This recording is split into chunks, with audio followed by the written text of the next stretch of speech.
So hello everyone, welcome to the पहाड़ी तालीम foundation, a dedicated YouTube channel for civil service aspirant. So आज के इस video lecture में हम आपके साथ डिस्कस करेंगे MCQs on a cell biology. और ये वाला वीडियो लेक्चर आपका नीट एग्ज़ाम 2026 के लिए बहुत ज़्यादा इंपॉर्टेंट रहेगा। ये रिवीजन वीडियो भी है और इसमें कुछ डिटेल एक्सप्लेनेशन भी है, बहुत सारे MCQs हैं। सो जितने भी नए व्यूवर्स हमारे चैनल पर विजिट करें वो हमारे चैनल को सब्सक्राइब कर दें और बेल आइकन को प्रेस करें ताकि नेक्स्ट वीडियो लेक्चर की नोटिफिकेशन आपके पास पहुंच सके। So without wasting time let's start our first question. So the question number first on your screen is Golgi body originate from. जो गोल्गी बॉडीज होती हैं वो कहाँ से ओरिजिनेट करती हैं? सो बहुत इंपॉर्टेंट ये वाला क्वेश्चन है, ठीक है जी। सो ऑप्शन ए रहेगा एंडोप्लाज्मिक रेटिकुलम से ओरिजिनेट करती हैं, माइटोकॉन्ड्रिया से ओरिजिनेट करती हैं, न्यूक्लियस से ओरिजिनेट करते हैं या प्रोप्लास्टिड से ओरिजिनेट करती हैं। सो अगर हम इस क्वेश्चन की बात करें तो इस क्वेश्चन का रहेगा answer option A, that is ER। So Golgi bodies originate from the endoplasmic reticulum से ये जो है ओरिजिनेट करती हैं। चलते हैं हम अपने सेकंड क्वेश्चन की तरफ। सेकंड क्वेश्चन आपकी स्क्रीन पे रहेगा, that is which cell organelles synthesise steroid. कौन सी एक ऐसी सेल ऑर्गेनेली है जो कि स्टीरॉइड को क्या करती है? सिंथेसाइज करती है, उसको बनाती है। बहुत इंपॉर्टेंट ये क्वेश्चन भी है। सो स्टीरॉइड को सिंथेसाइज करने वाली ऑर्गेनेली कौन सी है? ऑप्शन ए रहेगा एंडोप्लाज्मिक रेटिकुलम, ऑप्शन बी रहेगा गोल्गी बॉडी, ऑप्शन सी रहेगा प्रीऑक्सिसोम एंड ऑप्शन डी रहेगा लाइसोसोम। सो हम अगर इस क्वेश्चन की बात करें, इस क्वेश्चन का आंसर भी रहेगा option A, that is endoplasmic reticulum. क्या रहेगा? एंडोप्लाज्मिक रेटिकुलम इसका जो है वो आंसर रहेगा, दैट इज ऑप्शन ए रहेगा। तो स्टीरॉइड कौन सी ऑर्गेनेली सिंथेसाइज करती है? तो एंडोप्लाज्मिक रेटिकुलम करती है।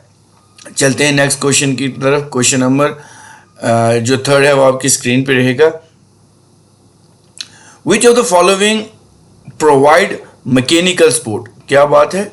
Mechanical support and shape to the cell. वो कौन सी एक ऐसा इन ऑप्शंस में से है जो कि मैकेनिकल सपोर्ट और जो सेल को आकार देना होता है या शेप देना होता है वो प्रोवाइड करते हैं? So option A Golgi body, option B centriole, option 3 lomasomes and option D endoplasmic reticulum. ठीक है जी। सो अब ये वाला क्वेश्चन आपकी जो स्क्रीन पे है इसका भी आंसर रहेगा option 4, that is option 4, that is endoplasmic reticulum. इसका जो है वो क्या रहेगा? आंसर रहेगा। चलते हैं हम अपने नेक्स्ट क्वेश्चन की तरफ। नेक्स्ट क्वेश्चन रहेगा आपकी स्क्रीन के ऊपर, क्वेश्चन नंबर 4। ठीक है जी। So power horse of cell is called. जो पावर होर्स ऑफ सेल है, पावर होर्स ऑफ सेल किसको कहते हैं? बेसिक सा क्वेश्चन है। क्या न्यूक्लियस को कहते हैं, DNA को कहते हैं, माइटोकॉन्ड्रिया को कहते हैं या ATP को कहते हैं? ठीक है जी। ये सारे के सारे क्वेश्चन बहुत ज़्यादा इम्पॉर्टेंट है। ठीक है जी, आपके एग्जामिनेशन में आपको देखने को मिल सकते हैं।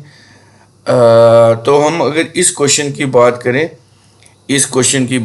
तो इस क्वेश्चन का आंसर रहेगा option C, that is mitochondria. Mitochondria जो होता है उसको हम क्या कहते हैं? पावर होर्स ऑफ सेल कहते हैं।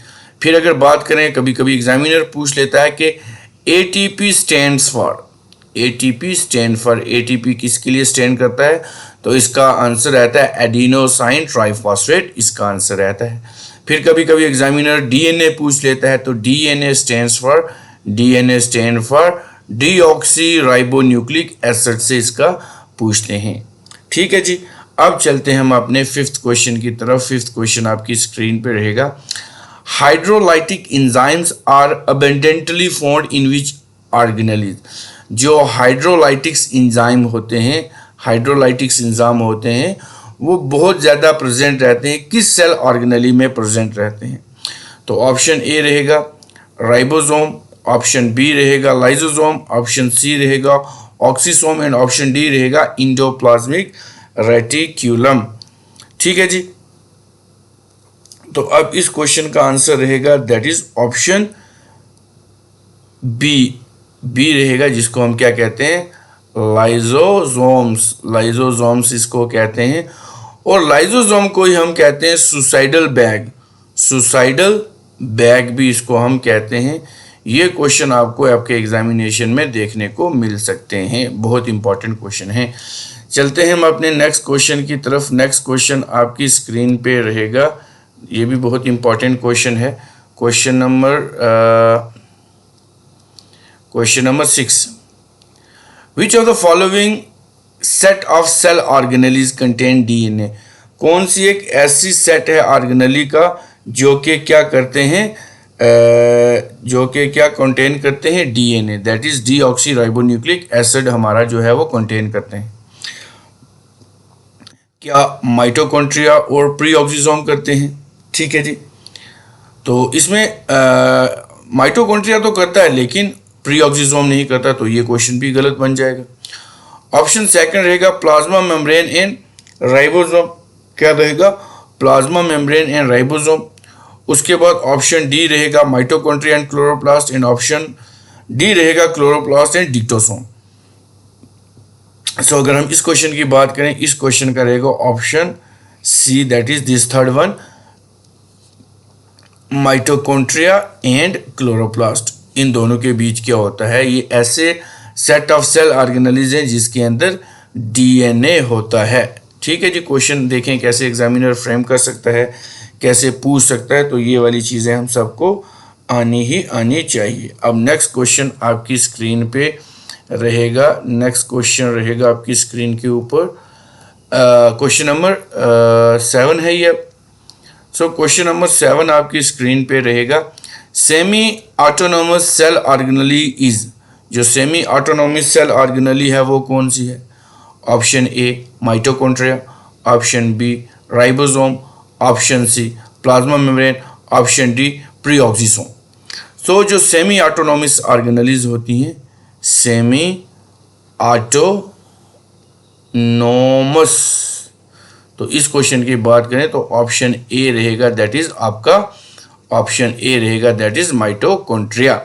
चलते हैं अब क्वेश्चन नंबर 8 की तरफ। क्वेश्चन नंबर 8 आपकी स्क्रीन पे रहेगा, बहुत इंपॉर्टेंट क्वेश्चन है ये वाला भी। सो क्वेश्चन नंबर 8 आपकी स्क्रीन पे रहेगा, विच सेल ऑर्गेनेली रिलीज ऑक्सीजन। कौन सी एक ऐसी सेल ऑर्गेनेली है जो कि ऑक्सीजन को रिलीज करती है, क्या रिलीज करती है, ऑक्सीजन को रिलीज करती है। सो ऑप्शन ए रहेगा chloroplast, Golgi body, chloroplast and ribosome. पहला जो था वो माइटोकॉन्ड्रिया था। सो अगर हम इस क्वेश्चन की बात करें तो इस क्वेश्चन का रहेगा option C, that is chloroplast. क्या रहेगा इसका आंसर, क्लोरोप्लास्ट इसका जो है वो आंसर रहेगा। बहुत इंपॉर्टेंट ये वाला क्वेश्चन भी है, आपके एग्जामिनेशन में आपको देखने को मिल सकता है, ठीक है जी। ये 8 क्वेश्चन थे। अब हम इसको स्क्रॉल डाउन करते हैं, ऊपर चलते हैं, फिर ऊपर से दोबारा शुरू करते हैं, क्योंकि क्वेश्चन जो है वो जो 2 पेज हैं उसमें एडजस्ट कर दिए हैं, तो इसलिए हमें जो है वो थोड़ा सा इसको ऊपर स्क्रॉल करते हैं तो ये आ जाएगा। सो क्वेश्चन नंबर 9 आपकी स्क्रीन पे रहेगा, क्वेश्चन नंबर 9 आपकी स्क्रीन पे रहेगा, chemical modification of substance like. Chemical modification एक सब्सटेंस की है जिसको हम कहते हैं क्या है, glycosylation, glycosylation of protein and lipid occurring. जो केमिकल मॉडिफिकेशन होती है किसी भी सब्सटेंस की जिसमें से एक ग्लाइकोसिलेशंस ऑफ प्रोटीन और लाइपिड, वो कहाँ पे होती हैं। Option A endoplasmic reticulum, option B Golgi body, option C lysosome and option D ribosome. So अगर हम इस क्वेश्चन की बात करें तो इस क्वेश्चन का आंसर रहेगा option B, that is Golgi bodies. Golgi bodies का जो है वो आंसर रहेगा। चलते हैं अब क्वेश्चन नंबर 10 के ऊपर। क्वेश्चन नंबर 10 आपकी स्क्रीन पे रहेगा, बहुत इंपॉर्टेंट ये वाला क्वेश्चन भी है। The smooth endoplasmic reticulum is generally made up of. जो हमारा एक होता है रफ इंडोप्लाज्मिक रेटिक्यूलम, एक होता है स्मूथ इंडोप्लाज्मिक रेटिक्यूलम, ठीक है जी। रफ होता है जिसके ऊपर राइबोसोम्स लगे होते हैं, that are studied with ribosome, और स्मूथ होता है जिसके ऊपर राइबोसोम नहीं होते। अब जो स्मूथ इंडोप्लाज्मिक रेटिकुलम है वो किस किस चीज़ का बना होता है, तो क्रिस्टिए का बना होता है, ट्यूब्यूल्स का बना होता है, वेजिकल का बना होता है, ये option D all of the above. So अगर हम इस क्वेश्चन की बात करें, इस क्वेश्चन का रहेगा option B that is tubules. तो ये जो है किसका बना होता है, ये ट्यूबुलस का बना होता है। बहुत ज़्यादा इंपॉर्टेंट ये वाला क्वेश्चन भी है आपके एग्जामिनेशन के पॉइंट ऑफ व्यू से, ठीक है जी। अब चलते हैं क्वेश्चन नंबर 11 के ऊपर। क्वेश्चन नंबर 11 आपकी स्क्रीन पे रहेगा। Which of the following organelle is known as the system of the membrane. बहुत इंपॉर्टेंट है, सिस्टम ऑफ द मेम्ब्रेन किसको कहा जाता है, ठीक है जी। सिस्टम ऑफ मेम्ब्रेन किसको कहा जाता है, लाइजोसोम को कहा जाता है, इंडोप्लाज्मिक रेटिकुलम को कहा जाता है, माइटोकॉन्ड्रिया को कहा जाता है, या क्लोरोप्लास्ट को कहा जाता है। सो हम अगर इस क्वेश्चन की बात करें तो इस क्वेश्चन का आंसर रहेगा option B that is endoplasmic, क्या रहेगा, इंडोप्लाज्मिक रेटिक्यूलम। इंडोप्लाज्मिक रेटिक्यूलम को कहा जाता है सिस्टम ऑफ द मेम्ब्रेन्स। चलते हैं क्वेश्चन नंबर 12 के ऊपर। क्वेश्चन नंबर 12 आपकी स्क्रीन पे रहेगा। राइबोफ्लोरिन, याद रखें, राइबोफ्लोरिन ओकर ऑन द सरफेस ऑफ, जो राइबोफ्लोरिन है वो किसके सरफेस के ऊपर रहते हैं, rough endoplasmic reticulum option A रहेगा, ऑप्शन बी रहेगा smooth endoplasmic reticulum, option D रहेगा Golgi body, and option D रहेगा none of the above. So अगर हम इस क्वेश्चन की बात करेंगे तो राइबोफ्लोरिन होते ही ऑप्शन ए होते हैं रफ इंडोप्लाज्मिक रेटिकुलम के ऊपर। चलते हैं क्वेश्चन नंबर 13 के ऊपर। क्वेश्चन नंबर 13 आपकी स्क्रीन पे रहेगा। एट विच पीएच, मतलब कौन सा एक ऐसा पीएच है जिसको हम हाइड्रोजन कंसंट्रेशन कहते हैं, लाइसोसोम एंजाइम एक्टिव, जो लाइसोसोम एंजाइम है वो एक्टिव रहता है। तो ऑप्शन रहेंगे pH 5 के ऊपर रहता है एक्टिव, pH 7 के साथ, pH 8 के साथ, या pH 10 के साथ। सो अगर हम इस क्वेश्चन की बात करें तो इस क्वेश्चन का रहेगा option A that is pH 5 के ऊपर। सो हाइड्रोजन कंसंट्रेशन 5 जो होता है, इसमें जो होता है लाइसोसोमल एंजाइम जो होते हैं वो क्या होते हैं, एक्टिवेट होते हैं। चलते हैं हम अपने नेक्स्ट क्वेश्चंस की तरफ। सो नेक्स्ट क्वेश्चन रहेंगे आपकी स्क्रीन के ऊपर। सो जितने भी व्यूअर्स इस वीडियो लेक्चर को देख रहे हैं वो इस वीडियो लेक्चर को अपने फ्रेंड्स के साथ शेयर कर दें, ठीक है जी। इस वीडियो लेक्चर को लाइक कर दें, अच्छे अच्छे कमेंट्स करें ताकि हमारा और भी मोरल जो है वो बूस्ट हो, तो और भी ज़्यादा वीडियो लेक्चर लाने की हम कोशिश करें। आई थिंक ये कौन सा क्वेश्चन था, एक मिनट में चेक कर लेता हूँ। 13 अब आ जाएगा कौन सा, question number 14। So question number 14 आपकी स्क्रीन, वेट थोड़ा सा इसको स्क्रॉल करता हूँ फिर। So question number 14। So question number 14 क्या कह रहा है, क्वेश्चन नंबर 14 आपकी स्क्रीन पे रहेगा। The cell organelles having abundance of oxidising enzyme, जिसमें बहुत ज़्यादा ऑक्सीडाइजिंग सब्सटेंस रहते हैं। दो चीज़, एक ऑक्सीडाइजिंग होता है, एक रिड्यूसिंग होता है। तो ऑक्सीडाइजिंग जो सब्सटेंस किसी भी सेल ऑर्गेनेलीज में ज़्यादा से ज़्यादा रहते हैं वो कौन से हैं, गोल्गी बॉडीज़ हैं, इंडोप्लाज्मिक रेटिकुलम है, सेंट्रियोल है, माइटोकॉन्ड्रिया है। एक पूरी में प्ले लिस्ट भी आपको, आप अगर नीचे जाएंगे तो आपको पूरी सेल के ऊपर एक पूरी प्ले लिस्ट भी मिल जाएगी, आप उसके ऊपर भी जाके चेकआउट कर सकते हैं। सो अगर हम इस क्वेश्चन की बात करें सबसे ज़्यादा ऑक्सीडाइजिंग एंजाइम किसके ऊपर होते हैं, तो ऑप्शन ए रहेगा दैट इज गोल्गी बॉडीज़ के ऊपर होते हैं। चलते हैं क्वेश्चन नंबर 15 के ऊपर। क्वेश्चन नंबर 15 आपकी स्क्रीन पर रहेगा। Main function of Golgi complexes, जो मेन फंक्शन होता है गोल्गी कॉम्प्लेक्स का वो क्या होता है, फिरामेंटेशन होता है, फॉस्फोरिलेशन होता है, रेस्पिरेशन होता है, या पैकेजिंग ऑफ द सिक्रीशन होता है। आपने खुद भी मार्क करना और फिर हमारे आंसर के साथ इसको मैच करना है। तो अगर हम इस क्वेश्चन की बात करें तो इस क्वेश्चन का आंसर रहेगा main function of Golgi complexes option 4 that is packaging of material for secretion. तो ऑप्शन डी इसका आंसर रहेगा। एक मिनट थोड़ा सा इसको मैं क्लेरिफाई कर देता। सेल, ये वाला इसका नहीं है, इस क्वेश्चन का आंसर रहेगा ऑप्शन 4। इसको थोड़ा सा चेक कर ले। The cell organelle having oxidisation, तो इसका ऑप्शन डी रहेगा, दैट इज माइटोकॉन्ड्रिया। इसका माइटोकॉन्ड्रिया ही लिखेंगे सारे, ठीक है ना, जल्दबाजी में थोड़ा सा हो गया, मैंने गोल्गी बॉडी बोल दिया, तो इसका ऑप्शन बी डी रहेगा, माइटोकॉन्ड्रिया। चलते हैं नेक्स्ट क्वेश्चन की तरफ। नेक्स्ट क्वेश्चन आपकी स्क्रीन पे रहेगा, क्वेश्चन नंबर 16, ठीक है जी। क्वेश्चन नंबर 16 आपकी स्क्रीन पे रहेगा, दैट इज क्वेश्चन नंबर 16 रहेगा, the nuclear membrane originate from, जो न्यूक्लियर मेम्ब्रेन होता है वो कहाँ से ओरिजिनेट करता है? Endoplasmic reticulum, option B Golgi body को गोल्गी क्रिस्टी है, ऑप्शन 3 रहेगा गोल्गी वेसिकल, एंड ऑप्शन 4 रहेगा लाइसोसोम। सो अगर हम इस क्वेश्चन की बात करें, the nuclear membrane originate from as always from the endoplasmic reticulum. चलते हैं क्वेश्चन नंबर 17 के ऊपर। क्वेश्चन नंबर 17 रहेगा आपकी स्क्रीन के ऊपर, rough endoplasmic reticulum is well developed in cell engaged in the synthesis of, तो ये किस में रहेगा? तो अगर हम इस क्वेश्चन की बात करें तो ये स्टीरॉयड सिंथेसिस के लिए रहेगा, फैट रहेगा, विटामिन रहेगा या प्रोटीन रहेगा। सो इस क्वेश्चन की बात करेंगे तो ऑप्शन 4 रहेगा, दैट इज प्रोटीन।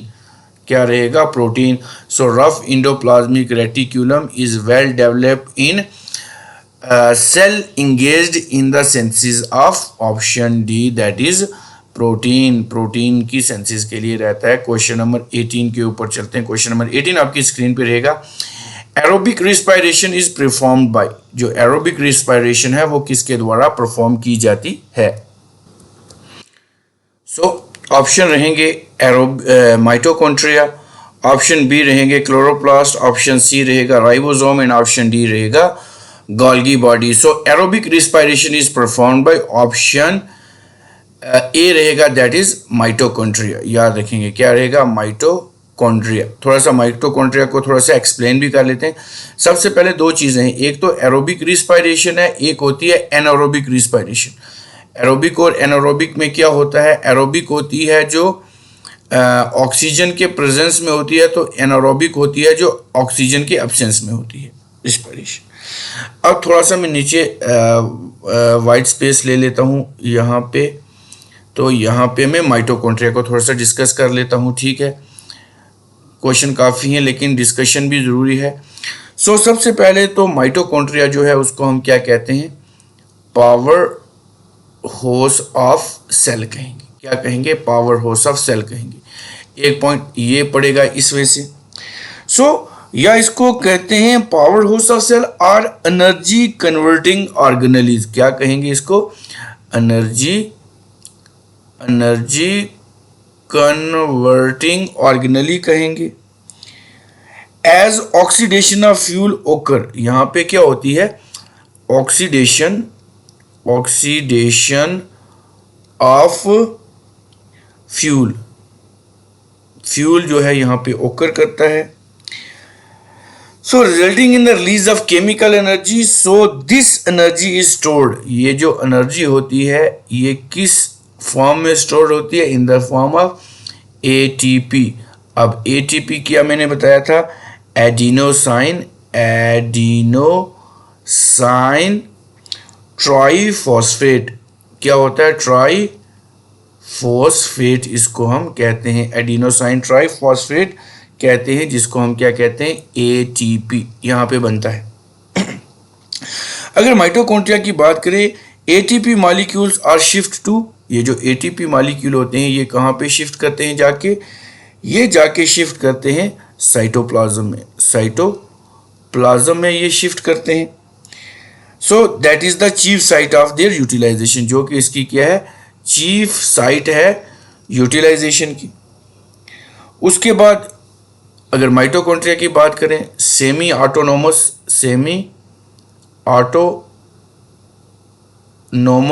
ऑर्गेनेली भी है, ये सेमी ऑटोनोमस ऑर्गेनेली भी है।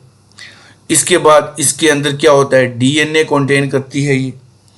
उसके बाद mRNA या राइबोसोम भी कंटेन करती है, that synthesise some of their own protein, जो कि कुछ अपनी ओन प्रोटीन भी बनाती है, ठीक है जी। उसके बाद जो भी माइटोकॉन्ड्रिया होता है वो इनक्लोज्ड होता है किसके ऊपर,